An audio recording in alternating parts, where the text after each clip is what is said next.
Broadcasting from the business capital of the world, this is the Podcast Business News Network.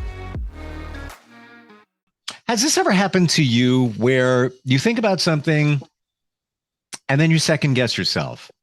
And then you wonder, was I right the first time, or is it what? I'm not sure which way to go there.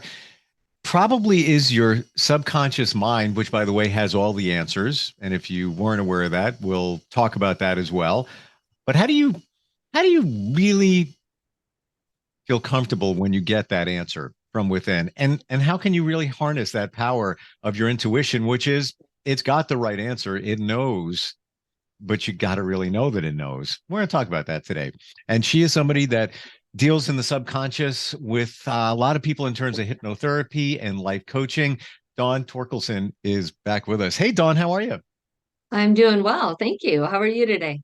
I'm good. I'm good. And you know what? I feel like I'm getting better at interpreting that feeling. Is that really what we call the gut feeling? Yes. Yeah, it is. It's your intuition. And some people call it a gut feeling, some people call it intuition. Some people feel like they just know Hmm. stuff. And a lot of times, your intuition, it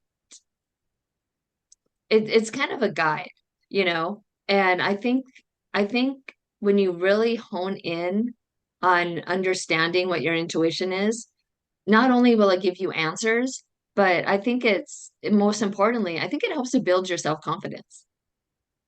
I totally agree because you have faith in yourself. Right. You know that, yeah, I got this. Why do I got this? Why do I have this? Because it's telling you that it's the answer that you're seeking is right. I've often been told that we should test it out to get kind of the baseline of the feeling that it's the right feeling. Does that sound reasonable? Yes. Yeah, that sounds reasonable. I Hmm. mean, like a good example would be if you were a kid and you were taking a test. They always say go with your first instinct. Hmm. And then, like you answer, A on the test. And then you're like, I don't think that's it. And you erase it and you put B. And then you're like, I don't know if that's it. And you erase it and you're like, put C. And you keep second guessing yourself and second guessing yourself. Um, that's why I'm saying it helps you build confidence, because when you start trusting that intuition, you usually find out that the answer was A. Or if you do make a mistake, I think your intuition will give you the right answer. You know, a, a good example is even on the last podcast we did. You mentioned my background, and I knew it was a painter, a famous artist, but I think I said, oh, I think it's Monet, and then I was like, oh no, I think it's Van Gogh, because when I said Monet, the word Van Gogh popped into my head. And then when I went and looked it up, it was Van Gogh. So I'm like, oh, okay, it corrected me. Hmm. I, I just want to get to the point where we all interpret that. We get it. Like, Yeah. it's so hard, even, taking a test as a kid, just, all right, I'm just going there. The first thing that comes into your mind. Do you think that's the best way to go instead of second guessing it or rereading it or double checking it? Um, Well, well, I think rereading it or double checking it is good to make sure you truly understand the question that's mhm. being asked. But once you understand what the question, then I think you already know the answer. And it's just trusting that you know the answer. Because I know even when I was in school, I remember there would be kids that wouldn't write anything on their page. And the teacher would always say, it's better to put something than nothing. Like, put your first gut instinct, put what you think. And I think that's true in life, no matter what the situation. It's better to make a decision than not to do anything at all. Hmm. Because as long as you're not putting in the answer, you're not taking the you don't have the opportunity to be right. You're not Yeah. taking that chance. You're not taking that risk. you know? Yeah. You already lost. Yeah. Yeah. Because even if you're wrong, I don't believe that you actually could ever fail anything. That's just how I see things. If you try something, or even if on a test you put an answer and you're wrong, that's okay, because that gives you an opportunity to learn. It gives you an opportunity to do it again. It gives you an opportunity to maybe reread the chapter. It gives, and like it gives you an opportunity to better yourself. But if you don't even try, then you don't even know what you can improve. And I feel that if you're going to do that, be mindful of what it felt like when you put the answers down, like you did when you've second guessed yourself with it being a Van Gogh. Somebody told me that even something as simple as, what am I going to do for dinner tonight? What do I feel like having for dinner tonight? Hmm. Is it going to be Chinese or is it going to be Italian? What am I feeling? What's coming here? And the first thing, go for it. I did last night. I dropped my daughter off at her friend's house, and I had a couple hours before I had to pick her up again. And I had just one of those nights where two separate things going on. I had some friends gathering at a restaurant, and I had another friend who's in a band playing at a bar restaurant. And yeah, one was a little closer than the other. I'm like, what to do. I don't know. I don't know which one I should go for. And I just thought about it, and I picked the gathering instead of the band. And I thought back, was that the good choice? Was that the and I think it was, because I had a good time, met some new people, met some people that I was connected to that I didn't even know I knew. Like one of them said, "You dated my cousin." I'm like, yeah, I did. Like, years ago. And then we had these like common. It was cool. And yeah, I could have went to the other thing, but I think because I thought about it, that I gravitated in that one direction, and it was a good night. So I think just even testing yourself, the feeling that you get, but then be mindful of what that feeling is. So the next time it comes up, maybe it's going to be something more important. Then you'll know what way to go. Tell me about the subconscious. I know we talked about it. We talk about it's like 95% of everything. It's doing everything. Um, Yeah, well, I mean, the subconscious mind are all the things that you are not consciously aware of, such as like you don't sit there and tell yourself, take a breath, beat hard, like every minute. It's, these are functions that your body just naturally does on its own. And it's brilliant when you think about it. It's like, how does it know to do that? How does your body's system know how to function? And I mean, if you want to get really deep, you could go into like um chakras and energy work and realize we're energetic beings, and this energy flow in your body, if it gets blocked, if it's that's what, like, if that flow gets blocked, it can create illness. So you want to make sure that that your heart meridian's flowing well, because you don't want any blockages there.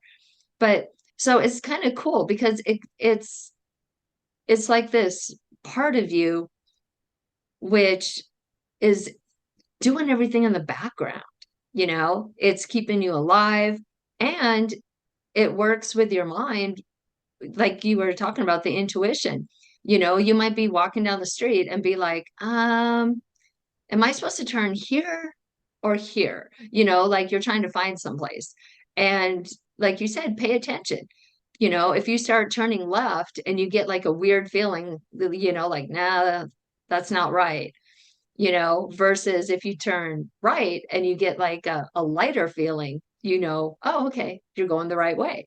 Because your intuition, like your subconscious mind, your intuition will, it'll warn you. The number one job of the subconscious is to preserve the body. So if you're going to walk into danger, you'll get like a feeling like, I don't feel right here.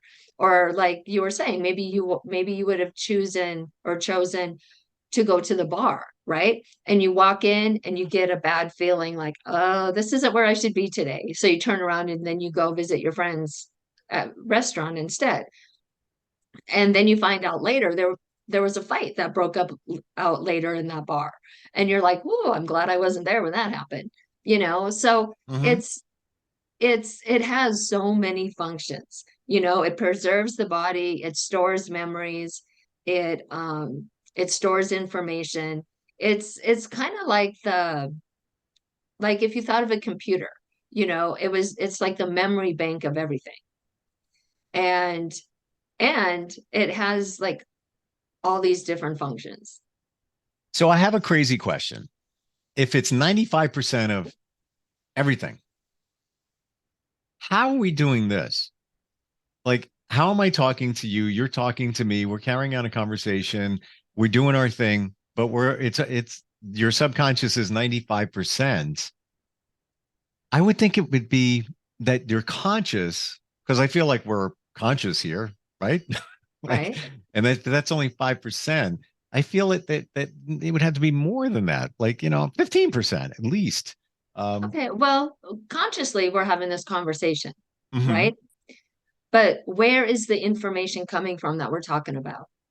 Am I looking at, am I researching it as we're speaking? No. You asked me what are the functions of the subconscious mind, and I'm saying, oh, well, it does this, this, and that. Well, that information Hmm. is already Okay. stored. Just like did you have to pull out a book and research how to turn on your computer before we had this? No, you remembered. Well, how do you remember? Because it's already stored. Just like you woke up this morning, and you wake up and you have habits that you do. Maybe you got up, you got dressed, you took a shower. Were you really thinking about every movement you made? Or did you just get up and do it? So Hmm. when you have those, and these patterns or these habits are sometimes what need to be taken out because they're old programs, you know maybe, and that's more on an emotional level too. But if you wake up every morning and you have kind of the attitude, it's another day, I hate going to work, versus you waking up with a positive attitude like, oh, it's a beautiful day out, I'm going to go take the dog for a walk, I want to enjoy the morning. Those set your day. Those are two different tones that'll set your mindset for the day. And which one are you is programmed within you? Which one is your default? Sometimes you have to change the default to start getting the results that you want now to do different things. But all that is again stored in the subconscious mind. It's Yeah. all the things you do and think that are just running in the background. Do you do this? Because I find myself occasionally in this situation. I'll go somewhere. Maybe I go to the gym and I'm just, doing my thing, but I'm just observing and I'll look at people and think I know them. But what's really happening is I'm seeing them and my mind is associating them with somebody I know from back in the day. Like there was a woman there today and I'm like, Heidi. I worked with Heidi way back. And she sort of looks like Heidi from, I'm talking like, 20 years ago. Or I'll see another guy. Yeah, that looks like Jim. And it's almost as if my mind is to be more comfortable in any situation, bringing you familiarity. So it's not like a total surprise. And I'm not asking it to. I'm just looking up. Oh, yeah, that looks like so and so. Oh, that looks like so and so. Or I don't know who that is. Whatever. Is that the subconscious? And does that ever happen to you sometimes? Oh yeah, happens all the time. Okay. And yes, the subconscious mind, it likes repetition, but it also works by association. So, same thing. You see somebody that reminds you of somebody else. And when you have the conscious and subconscious mind working together, kind of what they do is you have this association, and then the conscious mind will pull up and be like, oh, okay, that it's this person or that person. Kind of I guess an example would be if you witnessed an accident, right? And you're trying to describe what happened, and you're trying to describe a person. And this person, you're like, well, they reminded me of my Uncle Bill. And Mm, Bill's 6'3" with brown hair. This person was about that height with brown hair, you yep. know. So, and the funny thing is, this person might have been 6'3" with red hair, but the height, maybe the build associated with someone Yep. else. Because your conscious mind is really only receiving, you know, 167 or 97 bits per minute, where the subconscious mind is receiving like a million bits of information per minute. So when you think about that, you're you're deleting and distorting a lot of information. So it's going into the subconscious mind, but for the conscious mind to process it, it's deleting and distorting a lot of information. So that's why it works with association, because you're pulling up what's familiar. And then the conscious mind is just filling in the blanks with what it knows. And That's that why, happens a lot, like where somebody yeah, says, yeah, didn't look like my Uncle Bob, but there's some kind of association there. You hear that all the time, especially when yeah, somebody's giving a description of somebody else. yeah, yeah. But Hmm. that's exactly how it works. It works with association. It works with emotion. It has all these different parameters. But when you think about it, it always kind of falls back to like a pattern. Hmm. And the pattern is nothing more than association. So that's why if you want to have a new habit, maybe you want to quit smoking, you have to break that association to break that pattern. Like you associate smoking with whatever it is, relaxation, let's say. Well, there's a lot of ways to relax that are healthier, Right. you know. So you just have to change that association. And as I learned, any habit, there's always a pleasure connected to the habit. You're not doing it unless you're getting something out of it. So whether it's smoking, whether your habit is, eating chocolate, whatever you have, there's a pleasure point, or else you wouldn't be doing it. Now you do hypnotherapy. I'm curious, how many times have you been hypnotized in your entire life? About. Could you ever even put a number on it? Well, I do self hypnosis every day. Doesn't count. So Yeah. um I had a feeling you were going but to say that, but yeah. but um I have been hypnotized probably, like, going to someone else and having it done on me, Yeah. probably at least 20 times. Okay. I actually like it. It's something, when I feel like there's something that I maybe need to get a little deeper into, um, and I feel like I'm just not doing it myself. Yeah, I'll go see someone else. Hmm. And, it's kind of like I can sit here and massage my feet, but it's always better when someone else gives you a Oh massage, yeah, totally, totally. So it's for me, it's kind of the same thing. Just like a few days ago, I went and I had this great energy work done and chakra balancing, and like it's just something I couldn't do to myself and feel as great as I did, after that session. Oh, totally. Yeah. Yeah. So So I want yeah, to ask, I like to um, do it. how do you how do you hypnotize yourself? And is it because I recently did hypnosis, and it was where you look up, Mhm. where your eyes are closed, you're looking up, or you start with your eyes open, you're looking up, and you don't look down. Maybe you move your head like this, but you're still looking up, and you're still looking up, and that got me into the hypnotic state. When Yeah, you well, do it, actually, what do you do?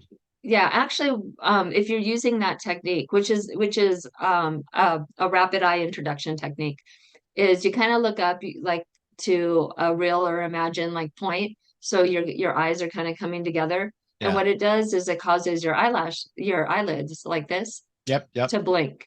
And as you're blinking, the Oh, only other time you naturally blink is when you're in REM sleep. So what it does is it kind of um, puts your mind into that high alpha state of thinking, and it kind of tricks your body into thinking that you're in REM sleep.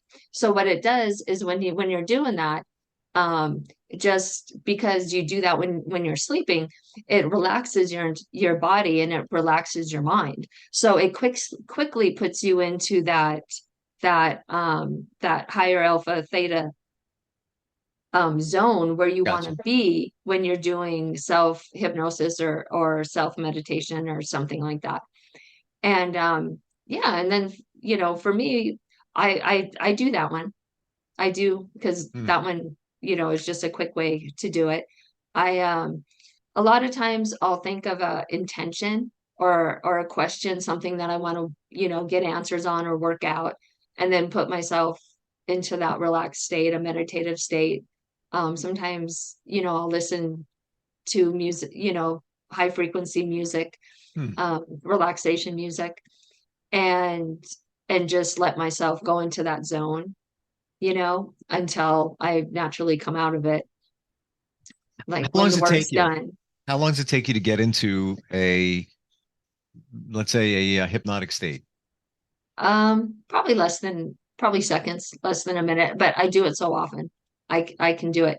But reality is, when you think about it, we do it to ourselves every day. We do it to ourselves every day, and we do it literally all day long.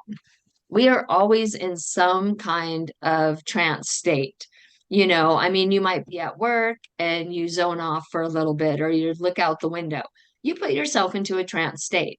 Um, you're listening to someone's conversation and then you're like, huh, what'd you say? Like, you have no idea what they said the last three, four words. Well, you put yourself into a trance state.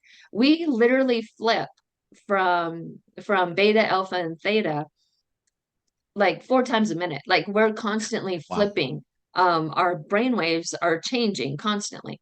So yeah, I mean, it's something so natural that you can put yourself, just by choosing to be in this relaxed state. Me, a lot of times I'll just take deep breaths. I'll take a deep breath, I'll hold it for like the count of four and then release it real slowly. And I'll do that like three times. And I've already had my mind where I need it to be.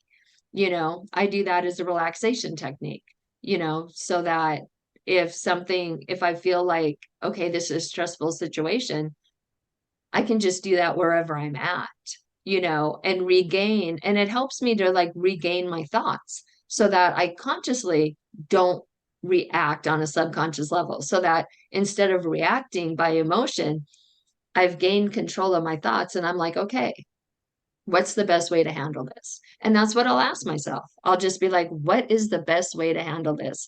And, and then, my thoughts kick in and it's like, you know what? Just leave, or just smile, just understand this person, whatever it is, just be grateful that that moment's passed, like whatever. And but we we literally put ourselves in that state all day, and I think when you get to the point that you are aware of it, you can utilize that relaxed state to your benefit. It's super cool. And you've Yeah. answered a lot of questions, things that I think myself and others have wondered about. Like, same thing, like when you're talking with somebody, like you just said, or, somebody says, oh, wait a minute, I zoned out. So you went into a hypnotic state for a very short period of time, just, kind of wavered off there. Um, we're out of time. Okay. Cool talk. That was fun. Like, learned a lot here. You have a great way of describing the subconscious mind where it's very clear and Oh, good. relatable. Yeah, and not too, too deep for the room or anything like that. What's your website, Dawn? It is advancedlifecoaching.org, O-R-G, advancedlifecoaching.org.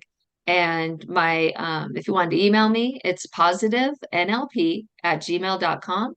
And the phone number is 702 266 1132. And this is what you do from coaching to hypnotherapy and more NLP. And you blend the two together where you don't find that very often. It's either somebody's a life coach or somebody is a uh, hypnotherapist. A lot of Yeah. times you don't get the two. So I find that very beneficial. You can go in there. figure out what's going on through hypnosis, and then work on it using the life coaching aspect of it, which is right. Yeah. You walk away with a strategy to yeah. your goals. Yeah. Yeah. It's like going to one practitioner as opposed to having to go to another one and get it, then have to explain everything to them and all of that. You're like the one-stop shop to healing. Yep. It's kind of what it is. Yes. Dawn, always great talking with you. Thank you so much for today. Oh, thank you. I really appreciate it. And I here. love the topic. Thank you. Same here. All right. We'll talk soon. Okay. All right. Have a great day. You too. Bye. Are you looking for even more of the podcasts and hosts that you love? The Podcast Business News Network is proud to announce that you now have even more ways to listen live. Check out the MyTuner Radio, online radio box, and Simple Radio apps on iOS and Android, or find us online. Search for Business News Network on mytuner-radio.com, or search Podcast Business News Network on streama.com and onlineradiobox.com/US. Take your podcast on the go and don't miss a minute of the action.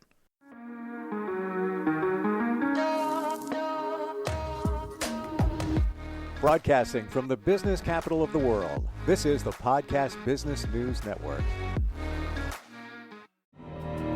For nearly 2,000 severely injured veterans, everyday life has become filled with barriers. Day-to-day simple tasks can become pretty daunting. I have to carry my chair up 2 flights of steps or have somebody do it for me. What scares me the most is just the falling.